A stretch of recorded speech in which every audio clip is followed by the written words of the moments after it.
అందరికీ praise lord. దేవుని నామానికి మహిమ కలుగునుగాక. మరొకసారి మీ అందరితో కలిసి దేవుని మాటలు పంచుకోవడానికి ప్రభు ఇచ్చిన ఈ ఉన్నతమైన అవకాశాన్ని బట్టి ప్రభుని ఎంతగానో మహిమపరుస్తున్నాను. ఈరోజు మనందరికీ సాయంత్రం లైవ్ ఉంది. Let's pray and let's talk. మీకు తెలుసు కదా, మనందరం కలిసి ప్రార్థన చేయబోతున్నాం. అలాగే దేవుని మహాకృప ఈరోజు ఒక ప్రత్యేకమైన ప్రార్థన జరుగుతుంది. ఒకే ఒకటి ఆశపడుతున్నాం, దేవుడు ఈరోజే నూతన ద్వారాలు ప్రభు తెరవాలి. ఈరోజు రాత్రి జరగబోతున్న ప్రార్థనలోనే దేవుడు అద్భుతమైన సాక్ష్యాలు లైవ్లోనే ప్రభు మనకు వినిపించగలగాలి. అలాంటి చక్కటి కృప ప్రభు మనందరికీ దయచేదురుగాక. మిస్ కాకుండా అందరూ రండి. కొత్త వారికి కూడా మన లైవ్స్ని పరిచయం చేయండి. దీని ద్వారా వారు బలపరచబడాలి, ఆదరించబడాలి, క్షేమాన్ని వారు చూడాలి. ఎందుకంటే మనందరి జీవితంలో పరిష్కారం కోసం మనం వెతుకుతున్నాం.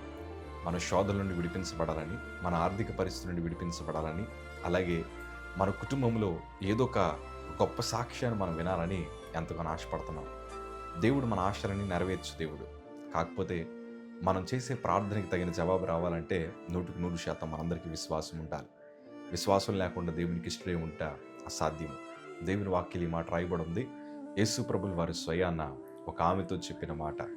12 సంవత్సరాల రక్తస్రావం కలిగిన స్త్రీ, ఆమె దేవుని వస్త్రపు చెంగు పట్టుకుంటే చాలు నేను బాగుపడతానని నమ్మింది. 12 సంవత్సరాలు ఎన్నో శ్రమలు అనుభవించింది. ఆమె 12 సంవత్సరాలు ఎన్నో కష్టాలు అనుభవించింది. తిరగని వైద్యుడు లేడు. బహుశా బలహీనంగా ఉంటే మీ అందరికీ తెలియంది కాదు, ఉన్నవారందరూ మనల్ని విడిచిపెట్టి వెళ్ళిపోతారు. ఎప్పుడైతే రోగం ఉంటుందో మనతో కూర్చోడానికి కానీ మనతో మాట్లాడడానికి కానీ ఎవరు ఇష్టపడరు. ఆమె 12 సంవత్సరాలు ఎంతో నరకేతను అనుభవించింది. కానీ ఒకరోజు ప్రభు కోసం విన్నది ఆమె. ఆ మాట అంతా ఒకటే, ఆయన గొప్ప కార్యాలు జరిగిస్తాడట. ఆయనలో బలమైన శక్తి ఉంది. యేసు ప్రభులు వారు చాలా గొప్ప దేవుడని ఆమె ప్రభు కోసం విన్నారు. ఆ యేసు ప్రభు యొక్క వస్త్రపు చెంగు పట్టుకుంటే చాలని ఆ గుంపుల మధ్యన ఆమె ధైర్యం చేసి యేసయ్య వస్త్రపు చెంగు పట్టుకుంది. ప్రభు యొక్క ప్రభావాన్ని అనుభవించగలిగింది. ఈరోజు నేను అంటాను, యేసు ప్రభు మీద ఎంతోమంది పడినా వారెవరికీ అద్భుతం జరగలేదు. కానీ విశ్వాసంతో పట్టుకున్న ఆమెకు మాత్రమే అద్భుతం జరిగింది.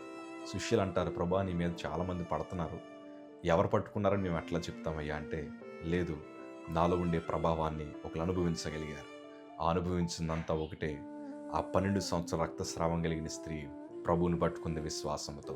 దేవుడు ఆమెతో అంటున్న మాట ఏంటి తెలుసా?